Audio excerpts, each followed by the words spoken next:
Keeping two giant pandas well-fed is no small task. The new residents at the National Zoo eat up to 100 pounds of bamboo a day. A good chunk of that grows outside of Washington, D.C. at the Smithsonian Conservation Biology Institute in Virginia. Try saying that 3 times fast.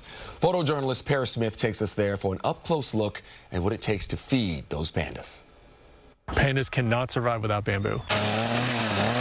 That is in their native habitat. That is any place where you find them in a zoo or in managed care. Giant pandas are obligate for bamboo. Pandas have evolved with bamboo as their main diet ingredient. And so even though their GI tract is set up like a carnivore, they have evolved to eat bamboo. When they're free-ranging, bamboo is 98%, 99% of their entire diet. We gather different amounts for the giant pandas in DC. Right now we're gathering piece count, which is the individual amount of pieces of bamboo that we need for the next couple of days. Bamboo is a grass like we're standing on, except it has a more well-developed stem or culm, the thick part of the bamboo at the bottom. Pandas will change their preferences throughout the year for the leafy part or the hard stem part.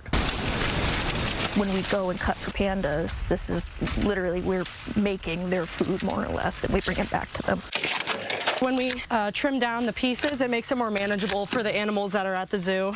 Bamboo doesn't have a lot of nutrients or energy in it, so it's relatively low protein, but one of the things that it does have a lot of is fiber. They're eating a highly fibrous plant and extracting relatively little from it. So the way that they make a living is just by volume. That's the reason why we're feeding them so much. Usually when it gets pretty full, we'll get on top and tamp it down so that we can fit more on. And Bao Li and Qing Bao, from a nutrition standpoint, obviously we just want to make sure that they eat. If we get nutrition right, it spares so many other resources to do things. Nutrition is one of those few things that touches every single animal every day. So if we get nutrition right, then veterinary care becomes easier. And that was Parrish Smith reporting there.